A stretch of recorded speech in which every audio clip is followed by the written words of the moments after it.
देखिए, आज मुजफ्फरपुर के जिलाधिकारी जी से हम मिलने के लिए आए थे।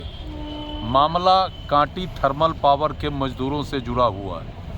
हम चाहते हैं कि एनटीपीसी जो कांटी का इकाई है वो अच्छे ढंग से चले, अधिक से अधिक विद्युत उत्पादन हो, ताकि देश के लिए खासकर पावर क्षेत्र में कांटी का भी एक नाम रहे। लेकिन मजदूरों के सवाल पर हम कोई समझौता नहीं करना चाहते।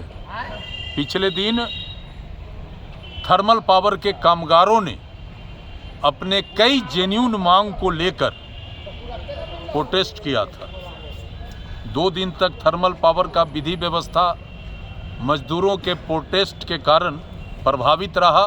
फिर जिलाधिकारी और सीनियर एसपी के पहल के उपरांत जिला प्रशासन के अधिकारी, थर्मल पावर के सीईओ से लेकर नीचे के अधिकारी और मजदूर प्रतिनिधियों के साथ हम लोग कांटी थर्मल पावर के आईबी में एक समझौता वार्ता के लिए बैठक किया था। 2-3 इशू पर समझौता हुआ था। पहला इशू था कि सेम वर्क के लिए सेम पे देना। एक साइड है, एक उदाहरण के तौर पर आपको हम बताना चाहते हैं, जहां 94 मजदूर एक नेचर के काम में लगे हुए हैं, जिसमें 48 मजदूर को छोड़ के अन्य मजदूरों को उच्च स्केल का लाभ दिया जा रहा है। जबकि सेम काम 48 मजदूर कर रहे हैं तो उनको इस लाभ से वंचित किया जा रहा है और वो मजदूर लगभग 4,500 रुपये का आर्थिक क्षति उठा रहे हैं। इस पे वार्ता हुआ था। एनटीपीसी प्रबंधन ने कहा था कि जनवरी 25 में हम ये विसंगति को दूर कर देंगे। इससे पूर्व यूपीएल कंपनी थी, जो ज्वाइंट वेंचर का, एनटीपीसी का ज्वाइंट वेंचर का कंपनी था। वह कंपनी एनटीपीसी के रिक्वायरमेंट के हिसाब से मैन पावर देता था और मैन पावर जो थर्मल में कामगार के रूप में थे, उनको यूपीएल कंपनी कई सुविधा उपलब्ध करा रही थी।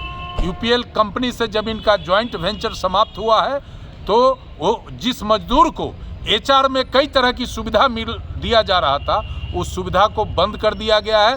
कुछ को दिया जा रहा है, कुछ को बंद कर दिया गया है। तो मेरा कहना है कि मजदूरों के साथ एनटीपीसी प्रबंधन बड़े पैमाने पर जोर जुलूम कर रही है और जब मजदूर अपने हक, अपने डिमांड के लिए खड़े होते हैं तो उन्हें कहा जाता है कि आपको मुकदमा करके निकाल देंगे। तो मैं आपके माध्यम से न केवल जिला प्रशासन बल्कि एनटीपीसी प्रबंधन से भी कहना चाहते हैं कि दमनात्मक कार्रवाई मजदूर पर आप करिएगा तो हम इसको बर्दाश्त नहीं करेंगे। हम स्थानीय हैं और सबसे पहले स्थानीय लोगों का बनता है कि एनटीपीसी में अगर रोजी रोजगार का बात है तो स्थानीय लोगों को प्रतिनिधित्व मिलना चाहिए प्राथमिकता के आधार पर। लेकिन उनका जो दमन का नीति है वो स्थानीय लोग पर ज़्यादा चल रहा है। तो इसीलिए हमने जिलाधिकारी महोदय को कहा है कि आप सारे मामला को संज्ञान में आप लीजिए और अपने स्तर से मजदूरों के हित में कैसे कार्रवाई हो सके, कैसे फैक्ट्री लॉ और ये लेबर लॉ के हिसाब से जो मजदूरों को सुविधा दे है वो मिले, इस पर कार्रवाई करें। जिलाधिकारी महोदय ने काफ़ी सकारात्मक रूप दिखाते हुए एनटीपीसी से सारा रिपोर्ट जो हम आज मजदूरों के साथ मिलकर जो ज्ञापन दिया है वो सारा रिपोर्ट का उन्होंने मांग किया है और उन्होंने कहा कि तुरंत कार्रवाई करेंगे। 15 दिन का समय जिलाधिकारी को हमने दिया है। 15 दिन में अगर कार्रवाई नहीं होगा तो फिर हमारा कार्रवाई शुरू होगा, मजदूरों का कार्रवाई शुरू होगा। हम कतई मजदूरों के सवाल पर हम समझौता नहीं कर सकते हैं, चूँकि यही मजदूर इस एनटीपीसी को चलाता है। अधिकारी तो माल मारते हैं, मज़ा मारते हैं, लेकिन मजदूर कड़ाके के ठंड में भी ठिठुरते हुए और इस थर्मल पावर को चला के और राष्ट्र के लिए काम कर रहा है और अधिकारी इसका शोषण कर रहे हैं। इसको हम कतई बर्दाश्त नहीं करेंगे।